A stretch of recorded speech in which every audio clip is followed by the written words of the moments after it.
Il demande Rav Dessler, c'est quoi la vérité, c'est quoi le mensonge? Alors il dit, Bitrilat Chinurenu, au début quand on nous a éduqués, quand on était petits, eh ben, on nous a dit, tu sais, la vérité c'est quoi? C'est que tu dois raconter les choses comme elles sont. Et le mensonge, eh ben, c'est quand tu transformes les choses comme elles sont.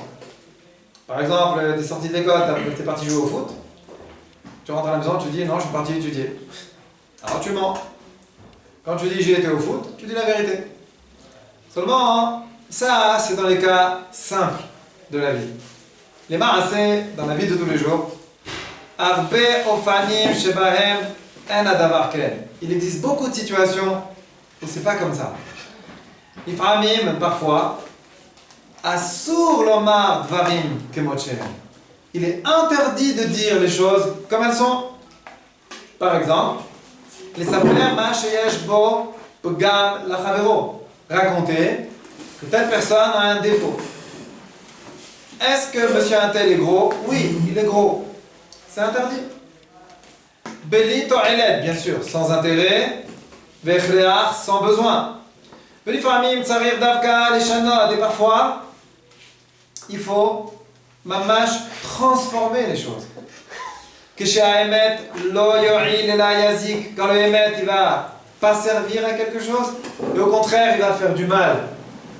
À ce moment-là, il faut transformer ce emet. Kaz machenira ke emet. Parce que ce qui nous semble, nous, être la vérité, c'est en vérité du mensonge. Shemoli de totsaot shelra. Pourquoi? Qu'est-ce qu'on appelle le mensonge? Quelque chose qui va engendrer du mal. Uma shenira ke sheker. Et ce qui nous semble être du mensonge, mais vil et tachlit shel emet. C'est en vérité la vérité. Pourquoi? Parce qu'elle amène à un but vrai. Alors, définition de la vérité, c'est ce qui amène au bien et à la volonté de Dieu. Définition du mensonge, c'est ce qui donne de la hatzlacha, de la réussite, à qui? Au prince du mensonge. C'est qui? La sitra ahara. Tout le mauvais côté, tout le mal. Ça veut dire que la vérité, c'est la volonté de Dieu, et le mensonge, c'est ce qui n'est pas la volonté de Dieu.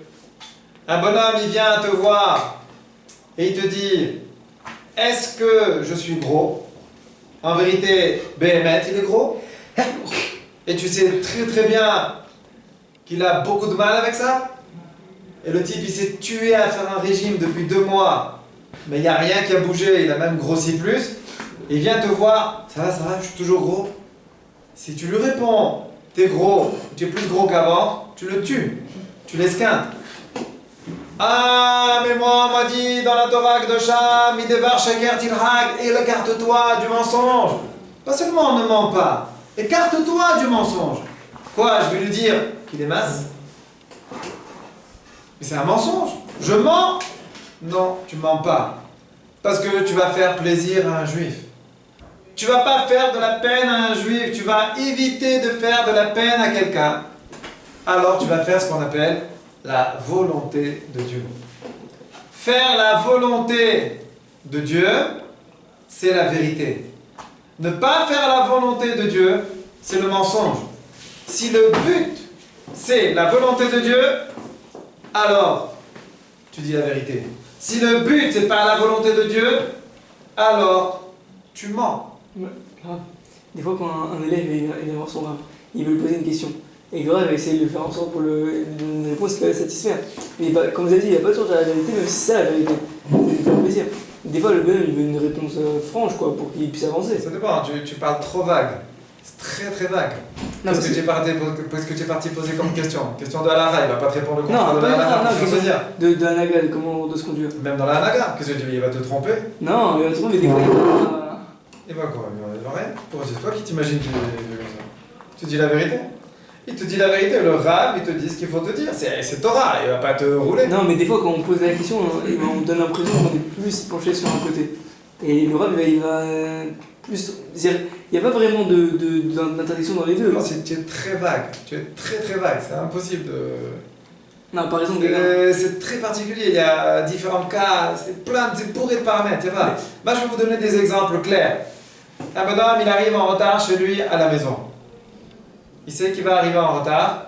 Sa femme, elle l'attend tous les soirs à 7h du soir. Il sait qu'il va arriver à 7h15, 7h20. Et pourquoi il s'est attardé?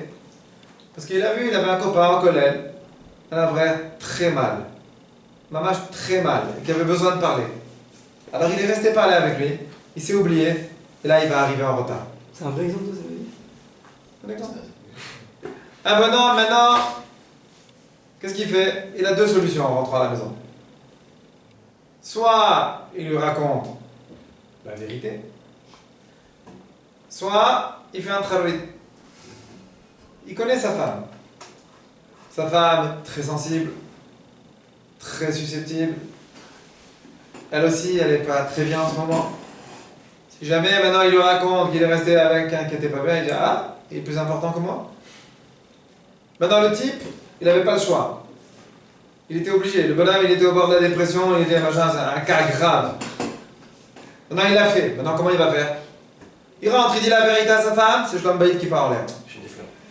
Kadosh Baruch Hu, lui, Ritzon Hashem, c'est le Shlom Bayit, oui. Alors, qu'est-ce qu'il fait? Il rentre à la maison et il lui dit voilà, j'ai raté le bus, j'ai fait ça. Maintenant, le but de son mensonge, entre guillemets, ce qu'on appelle nous un mensonge, c'est le Shlom Bayit. C'est pas parce qu'il a envie de se débiner. Il n'est pas parti jouer au foot avec des copains et il rentre à la maison, ah, j'ai raté le bus. Pour le Shlom Bayit, c'est n'importe quoi. Il a fait n'importe quoi ce type-là. Attention, il n'est pas parti au casino et il dit j'étais au collège pour le Shlom Bayit. N'importe quoi. Si il fait n'importe quoi, il va se faire éclater la figure. Mais le bonhomme, il fait ça pour le Shlom Bayit Behemet parce qu'il a dû faire quelque chose de Ritzon Hashem, pour le Ritzon Hashem. À ce moment-là, il n'y a aucun problème. Ça s'appelle de la vérité. Celui qui rentre à la maison et qui lui dit je me suis attardé pour remonter le moral de quelqu'un, c'est un menteur. Il va engendrer du mal. Quoi le mal? De crier à la maison, une femme malheureuse. Tout ça à cause de ton mensonge. Mais j'ai dit la vérité, moi. Je suis religieux, je suis au collège. Moi, je dis la vérité. Mais la vérité, c'est pas ça. La vérité, c'est quoi?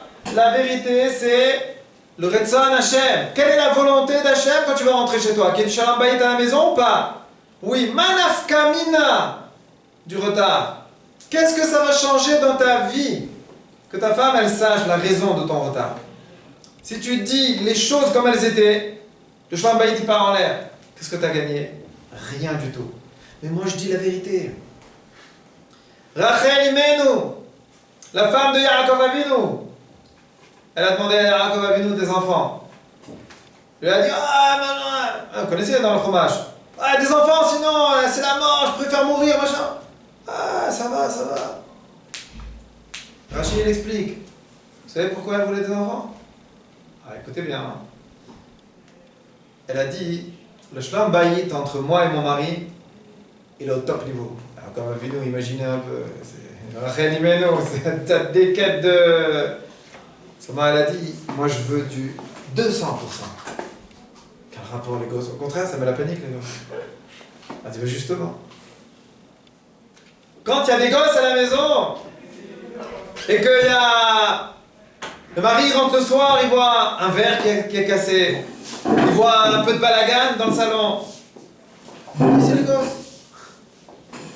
Alors Rachel Imenu, elle a dit, moi je veux même pas, parce que, attendez, on parle de Yaakov Avinu, il va pas faire un scandale parce qu'il y a un peu de balagan dans le salon. Il va pas dire, quoi, tu casses des verres? Chas v'shalom. Même pas dans la tête ça va lui passer. Mais ce qu'elle voulait même pas, c'est que quand il rentre et qu'il voit du balagan, elle veut même pas que dans l'inconscient de Yaakov Avinu, il y a un petit soupçon, un petit nid de nous, d'un petit truc de 1 milliardième de millimètre, de là, et de dire tiens, il y a un peu de désordre. Il va pas rien dire, il va au contraire être souriant, bien, mais il va rien avoir entre eux. Mais elle veut pas qu'il y ait ce petit inconscient d'inconscient. Elle veut qu'ils mettent tout sur les gosses. Mais c'est pas la vérité. Peut-être c'est toi qui as mal fait les choses. Pas grave. Shlom Bayit. Rachel Imenu. Elle a demandé des gosses pour faire de la magouille. Eh oui. Pourquoi? Pour le Shlom Bayit. Pour le Shlom Bayit, il y a des gens, hein, qui s'imaginent que dans la vie, il faut être franc. La franchise. Et avec ça, on va tout réussir. Oui, je vais être droit, franc. C'est faux. C'est là que Charim me dit, tahbolot, ruse. Toute ta vie, c'est des ruses. Quel nafka mina que ton mari sache que tu as brûlé le plat 3 fois avant de réussir. Qu'est-ce que ça va lui changer? Mais moi, je dis toute la vérité à mon mari. Nous, on s'aime, on s'adore, on s'est mariés pour le meilleur et pour le pire. On se raconte tout. Mais à la longue, tu vas lui raconter tous les jours que tu brûles les plats, mais à la longue, il va se dire avec qui je me suis marié. Un homme normal, même le plus grand des tzaddik du monde. C'est un être humain. C'est un être humain. Attends, tous les jours, il rentre. Tu sais, chérie, aujourd'hui, j'ai raté 4 fois. Demain, j'ai raté 5 fois. Après, j'ai raté 3 fois. À la longue, il va se dire, ok, bon, c'est une tzaddikat, il va pas faire de scandale, c'est un garçon bien, tout ce que tu veux. Mais à la longue, il va dire, attends, on m'a roulé. Toi, Narcisa, tu dois faire un poulet, à la fin, tu m'en fais combien de poulets par jour? Pour réussir un poulet, il faut que tu en rates 4. Il y a un problème, il va pas faire de scandale. Mais à la fin, alors on lui explique à la femme, on lui explique à la jeune fille. On lui dit, écoute, t'es pas obligé de tout raconter à ton mari. Mais c'est pas le Hémet, mais la Torah et tout, mais c'est ça, c'est du mensonge ce que tu fais. Pourquoi? Parce qu'en lui racontant tout à ton mari, que tu as raté ça, et que tu t'es pris la tête avec celle-là, et que tu as eu tel problème parce que tu as un problème psychologique comme ça, mais à la fin, ton mari, on a tous des problèmes, mais raconte pas tout. Parce qu'à la fin, il va te regarder d'un œil bizarre. À la longue, le Shlom Bayit, il va partir en l'air. Qu'est-ce que tu as gagné avec ta soi-disant vérité? Rien. Tu as tout perdu. Ah, et là, comment on appelle ça? Du mensonge. Et la vérité, c'est quoi? Alors, comment ça s'est passé aujourd'hui le plat? Magnifique. Du premier coup. Mais tu espèce de menteuse! C'est comme ça que tu veux construire un foyer dans la Gdoucha? Au contraire, le Yetzirara, lui, il attend que tu lui racontes la vérité, la soi-disant vérité. Yaakov Avinu, Yitzhak. Nous, Yaakov, il est venu, il a fait la magouille du siècle. Moi, j'appelle ça. Du monde, du Rolam. Il a fait une tralouille à son père. C'est mon fils aîné, ouais. C'est toi, Aïna, ouais. C'est bon, vas-y, bénis-moi. Les parachutes, les parents éternels. Tout le peuple juif, il est basé là-dessus. Alors quoi? On est basé sur du mensonge? Ben non, c'est la vérité. Pourquoi? Parce qu'il fallait arriver à une vérité. Il va rentrer dans les détails, Rav Dessler, vous inquiétez pas. Tu manges chez toi à la maison. Ta maman, elle a préparé un plat. Et tu manges. C'est bon, c'est pas bon. Même si c'est pas bon à ton palais, parce que ton palais, c'est pas Monsieur Vérité. La vérité, Alex, c'est bon. Pourquoi? C'est le plat de ta mère. Tu dois lui faire un compliment. Tu dois lui dire que c'est bon. Ta femme, elle a fait un plat. Tu manges. À ton palais, c'est pas bon. Ben, c'est bon. Pourquoi? Parce que c'est le plat de ta femme. Pourquoi? Vous allez me dire que quoi? C'est quoi la vérité absolue? Qu'est-ce qui est bon? Allez, je vous pose une question. Qu'est-ce qu'on appelle un plat bon ou un plat pas bon? Ah, vous allez me dire on goûte? Ah, et si c'est bon, c'est bon. Et si c'est pas bon, c'est pas bon. Moi, je veux dire, sur quoi vous vous basez quand vous goûtez? Sur les papilles gustatives? Eh ben là, Zizou, tes papilles gustatives, elles sont faussées. Pourquoi? Parce que si tu as grandi dans une famille où on mange piquant, hein, et depuis que tu es petit dans le biberon, presque on t'a mis un piment piquant ou de la harissa. D'accord? Alors quand tu as grandi avec le goût, tes papilles gustatives se sont habituées à tel goût. Quand tu vas te marier avec une femme qui vit biologique, diététique, machin, truc, les légumes à la vapeur et les épices, alors elle sait pas ce que c'est. Elle va t'amener une courgette à la vapeur avec un truc, tu vas goûter ça, tu vas partir en cacahuète. Qu'est-ce que tu vas dire? C'est pas bon. Mais là, Zizou, de quel droit? De quel droit tu te permets? Mais c'est la vérité. La vérité, c'est ton goût à toi. Attends, mais mon goût à moi, c'est le goût de la vérité. Qui t'a dit que c'est le goût de la vérité? La vérité absolue, elle est que tu dois pas vexer ta femme. Ça, c'est la vérité. La vérité absolue, c'est que tu dois vivre bien avec cette femme, tu dois la complimenter. Si Hachem t'a marié avec elle, c'est que tu dois savoir dire bon aux légumes à la vapeur. Et tu dois lui dire que c'est bon du fond de ton cœur. C'est ça la vérité. Mais je peux pas. Au goût dans mon palais, c'est affreux. Maman m'a appris à dire la vérité. Mais tu mens. Tu es un menteur. Pourquoi? Parce que tu vas engendrer qu'elle va se vexer. Tu vas engendrer qu'elle va être mal. Elle te demande avant le repas, est-ce que je te fais des légumes à la vapeur ou à la harissa? Alors tu lui réponds, à la harissa. Mais si elle te les a déjà fait, elle te les sert, elle s'est tuée, elle te les a fait à petit feu pendant 3 heures avec un appareil spécial qui cuit à la vapeur. Elle est restée devant le feu comme ça pour ne pas que ça brûle. Et toi t'arrives, c'est quoi ça? Mais tu dis la vérité! Attends, écoute chérie, je suis au collège, là, je suis religieux. Je suis très religieux, regarde, j'ai une barbe et un chapeau, je peux pas te mentir. Écoute, je comprends tous les efforts que tu as fait, mais je peux pas te mentir. C'est un menteur, c'est pas. C'est un menteur, pourquoi? Parce qu'il a sorti de sa bouche a brisé une femme, une bat Israël. Non seulement une bat Israël, mais sa femme, que normalement il doit respecter. Je te raconte pas comment. Ce qui est pas simple. Mais il doit se tuer, s'esquinter du matin jusqu'au soir pour la respecter. Et il lui balance comme ça un truc. Il l'esquinte comme ça. Il la vexe comme ça. Ta mère c'est pareil. Ta femme c'est pareil. T'es invité chez des gens. Oh madame, c'est très bon. Même si ça te plaît pas. Et alors, t'es invité, c'est le minimum de derech, c'est de savoir vivre. La Torah elle demande d'avoir un minimum de savoir vivre dans la vie. Et alors, n'importe quoi, même le truc que tu détestes au monde. C'est délicieux, madame, mais je peux pas. J'ai des petits problèmes d'indigestion, là, je peux pas. Voilà, on est poli, on est classe. On est bien. Ça, c'est la vérité. Le mensonge, c'est quoi? C'est quand tu dis en face aux gens ce que tu penses et tu l'exploses. Tu l'esquintes, le pauvre, tu le vexes, tu le mets par terre, tu le brises, tu le démoralises. Est-ce que je suis intelligent? Un type, il est là, le pauvre, ça fait 6 mois, il est là en train de se tuer, il comprend rien.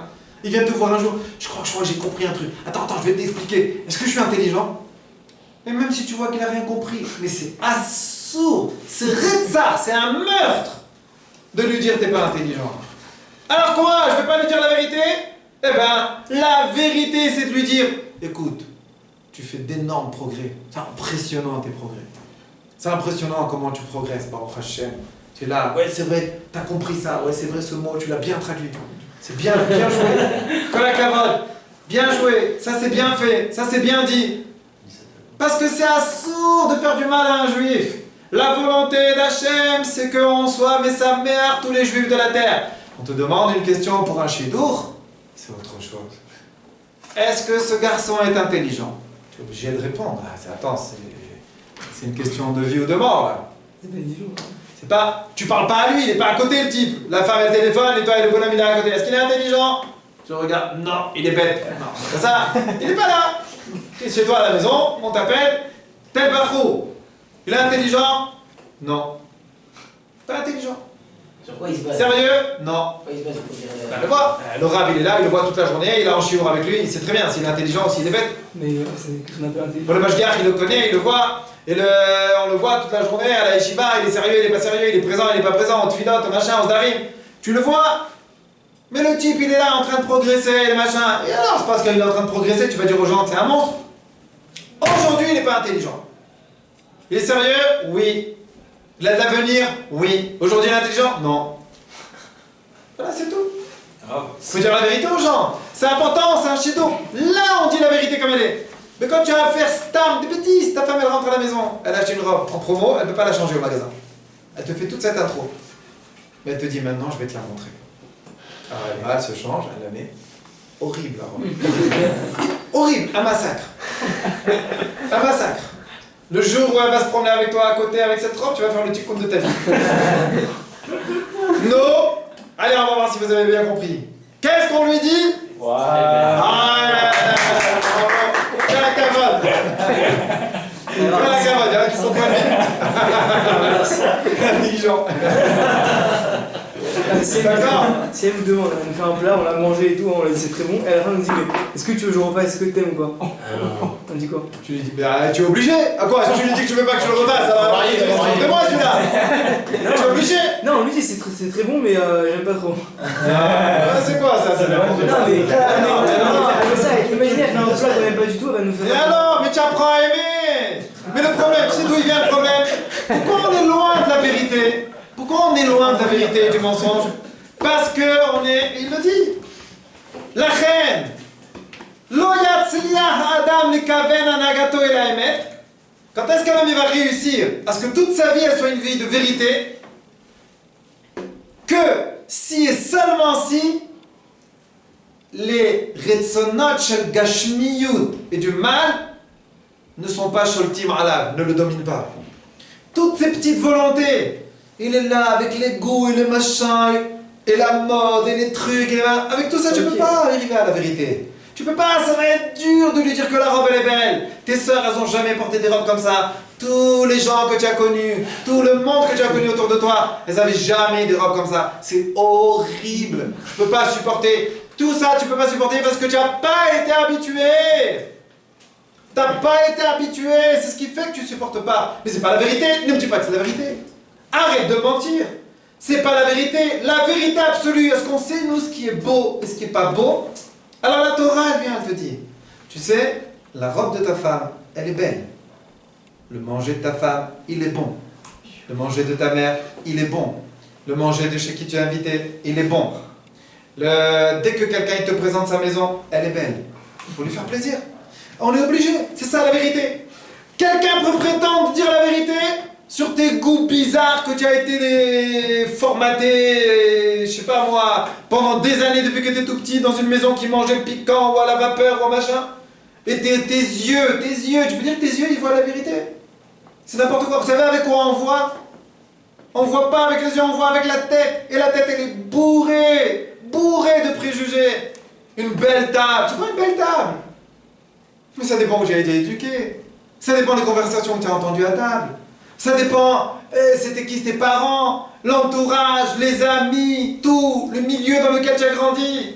Une belle table, ça c'est une table de salle à manger pour des gens qui ont vécu dans un monde très, on va dire très bas au niveau matériel.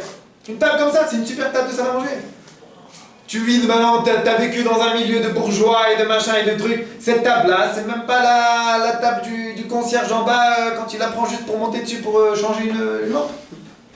Alors quoi? Tu vas me dire que tu connais la vérité? Qu'est-ce qui est une belle table? Qu'est-ce qui est pas une belle table? Alors la Torah elle te dit, t'étudies la Torah dessus, c'est une belle table. Tu vas chez quelqu'un, il t'invite, il te sert sur cette table. Ah, qu'est-ce qu'elle est belle, votre table de salle à manger. Il faut apprendre à faire des compliments, les amis, quand on va chez les gens. Quand on est avec des gens, il faut apprendre à complimenter. Mais pour complimenter, il faut les émettre. Les émettre, c'est quoi? Il faut que je leur fasse plaisir. Il faut que je leur donne une bonne argacha, une bonne sensation. Il faut que je les mette à l'aise. Il faut que je sache faire des compliments. Mais pour faire des compliments à l'Arzizou, il faut être émettre. Parce que si pour toi cette table elle est bidon, tu n'arriveras pas à sortir de ta bouche parce que tu es trop vrai, soi-disant tu es trop franc. Tu n'es pas franc, tu n'es pas trop vrai. Tu es pourri à l'intérieur, c'est tout. C'est ça la vérité. La vérité c'est qu'on est pourri à l'intérieur avec la mode, avec le truc, avec tout on a été éduqué, d'où on vient, et chacun avec ses préjugés, chacun avec tout ce qu'il a vécu depuis qu'il est petit. Et avec ça il vient et dit, mais attends, mais moi c'est ce que je vois avec mes yeux. Est-ce que c'est beau cette couleur de mur? Est-ce que c'est beau? Mais attends, il va avoir 10 avis. Qui dit la vérité? Personne. C'est une pièce où on étudie la Torah, mais le mur il est extraordinaire. Il n'y a pas un plus beau mur que ça. Il n'y a pas une plus belle table que ça. Pourquoi? Parce que c'est une salle de Torah. Il n'y a pas un plus beau plafond que ça. Pourquoi? Parce que c'est un plafond de Torah. Parce que c'est une salle de Torah. Il n'y a pas plus beau que ça. Eretz Israël, il n'y a pas plus beau que ça. Ah, il y en a, ils te disent, ouais, les poubelles, les machins. C'est pas plus beau. Comment tu fais? Des fois, t'as des tamis des chachamim, ils appliquent la Gemara à la lettre. Eretz Israël, c'est beau. Ils te parlent dans des rues, Hachem Ishmor. C'est beau. Et c'est lui qui a raison. Nous, quand on dit Hachem Ishmor, parce que nous, on est encore avec les trarouides et les machins, et les trucs, et les qu'est-ce que c'est quand dans des rues où il y a plus de balayeurs que de passants, on dit que c'est beau? Qui a dit que c'est ça la beauté? C'est ça la beauté? La beauté, c'est pas ça qui te permet de décider qu'est-ce qui est beau. Mais de quel droit? Tu es pourri à l'intérieur de toi, tu es bourré de préjugés, tu sais même pas où tu habites. T'as mis des chemises comme ça, et des trucs comme ça, et des pantalons comme ça. Alors si le pantalon il est pas collé à la peau, il est pas beau, et si la chemise elle est pas serrée au ventre, elle est pas belle. Mais de quel droit tu te permets de dire qu'est-ce qui est beau, qu'est-ce qui est pas beau? Tu vois, t'as le mitracham, c'est beau. La chemise du mitracham, elle est belle, ouais, elle est magnifique. Parce que c'est la chemise du Talmid Chacham. Ça, c'est la vérité. Réfléchissez un peu, vous allez voir. Le vrai, du vrai, de vrai, c'est tout ce que tu fais par rapport à la Torah. Parce que tout le reste est pourri. Parce que lui, il a vécu comme ça, et lui, il a vécu comme ça, et lui, il a mangé comme ça, et lui, il a regardé ça, et lui, il était entouré de ça, et l'autre, il a grandi à Meacharim, et l'autre, il a grandi dans le 7e, et l'autre, il a grandi là-bas. Chacun, là où il a grandi, là où il a vécu, il a un autre regard. Donc ne me dis pas, mes yeux, ils regardent. Mais tes yeux, c'est des petites boules blanches, c'est des billes, là, c'est rien du tout. C'est pas tes yeux qui regardent, c'est ta tête. Tu regardes avec la tête, avec tout ce que tu as dans la tête. Autour de toi, quand tu as grandi, quand tu étais petit, les gens nerveux, c'était des bruns aux yeux noirs. Chaque fois que tu as connu comme ça, dans ta famille, le tonton nerveux là qui cache tout et qui fait toujours les histoires dans la famille, il est brun aux yeux noirs. Et celui-là, il est comme ça. Et bien, les bruns aux yeux noirs, sachez, hein, c'est comme ça, les psychologues le disent. Hein, les bruns aux yeux noirs, ça est dans ta tête, tu les as fichés. Ou si ça ressemble à quelqu'un, c'est connu ça. Si tu rencontres quelqu'un qui ressemble à quelqu'un que tu as connu quand tu étais petit, qui t'a beaucoup marqué, et qui avait tel caractère, tel machin, automatiquement tu le colles l'étiquette. Après, ils vont me parler de vérité. Ouais, c'est bon, je l'ai regardé, machin, je l'ai vu. Ouais. Quelle vérité? Mais tu es pourri à l'intérieur de toi. On est pourri à l'intérieur, on parle de vérité. La vérité, la Torah, elle vient, elle te dit, tu sais c'est quoi la vérité? La volonté de Dieu. Tu sais c'est quoi le mensonge? Le contraire de la volonté. Maintenant, avec ça, tu as la carte, tu as le passe-partout. D'accord? Hachem Isaac nous a on continuera la prochaine fois.